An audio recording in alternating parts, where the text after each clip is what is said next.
La question qu'on se fait le plus souvent demander à propos des colles, c'est quelle est la meilleure colle?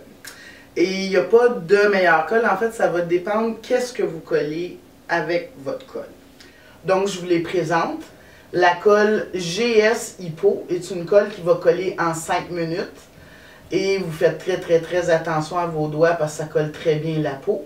Elle va vous servir à venir coller les nœuds d'élastique, de cordon, toutes sortes de nœuds.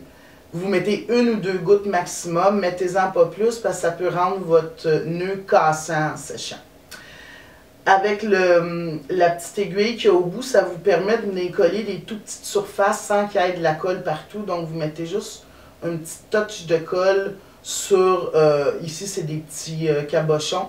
Comme ça votre colle n'ira pas partout sur votre surface. Vous avez dans le même type de colle la colle GS Hippo à tissu. Donc, pour coller des rubans, du cuir, du cordon, n'importe quoi qui est un genre de tissu que vous pouvez coller avec. Et même chose, elle a une petite aiguille au bout. Pour des colles un petit peu plus solides dans le sens où, bon, la E6000 et la colle 527, ce sont des colles qui vont prendre au moins 24 à 48 heures à sécher. Je dirais plus 48 heures. Ça va commencer à sécher au bout d'une dizaine de minutes, mais ça va atteindre le maximum de force au bout de 48 heures. Pour venir coller des bagues. Des bagues, c'est très accrochant. On peut les accrocher sur le bord d'une table des fois. Puis si on ne veut pas que ça casse, on est mieux de venir coller avec ces colles-là qui gardent une certaine élasticité à vos trucs. La 527, par contre, elle a tendance à faire un petit peu de bulles en séchant. Donc, il ne faut pas que ce soit un endroit qui est visible. Vous pouvez aussi, avec ces colles-là, venir coller des tiges à boucle d'oreille ou même des connecteurs sur des cordons ou des chaînes ou n'importe quoi d'autre, donc sur des connecteurs en général.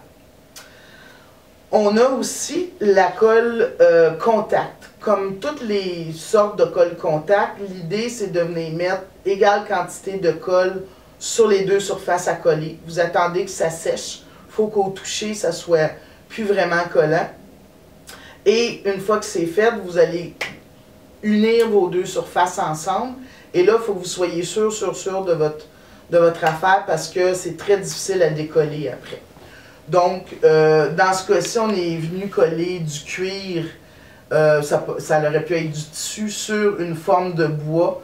Si on avait collé avec une autre colle, ça aurait fait des poches d'air et des motons en dessous qui auraient été moins jolis.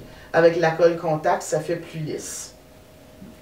La colle époxy, comme toutes les marques de colle époxy, on mélange égale quantité des deux tubes. Donc vous avez une colle et un durcisseur. Et vous mélangez sur un carton avec le petit bâton qui vient avec. Vous mélangez bien comme il faut. En se mélangeant, ça devient comme un peu blanc laiteux. Fait qu'il ne faut pas trop que ça dépasse. Puis vous pouvez encore là coller des bases de bagues, des boucles d'oreilles, n'importe quoi que vous voulez qui tienne vraiment super bien. Ça va atteindre le maximum de prise au bout de peut-être 8 heures, mais au bout de 15 minutes, vos objets ne bougeront plus. Ici, je vous ai fait un petit exemple des colles, de quoi ils ont l'air une fois séchés. Donc, la GS Hippo, que ce soit pour tissu ou la régulière, va rester transparente. Mais attention parce que si vous en mettez sur votre surface et que vous essayez de l'enlever, ça va abîmer votre surface. Donc, faites attention. La E6000 sèche très transparente, ne fait pas de bulles. Si vous dépassez, vous pouvez au bout de quelques heures venir enlever le résidu, ça n'abîmera pas votre surface. La 527 est un petit peu plus jaunâtre que la E6000 et fait un tout petit peu de bulles. Donc la mettre à des endroits qui sont moins apparents. La colle époxy, comme j'ai dit tout à l'heure, colle en séchant, va avoir un petit fini laiteux, donc pas tout à fait transparent. Et la colle contact, évidemment, est très jaune. Donc, mais de toute façon, c'est souvent sur des surfaces qu'on ne voit pas, donc ça ne dérange pas. Donc, si vous aviez à choisir, là, vous allez vous dire quelle colle je vais prendre pour garder dans mon coffre à outils. Prenez-en toujours de deux styles, deux sortes. Peut-être une colle 5 minutes pour coller vos choses rapidement.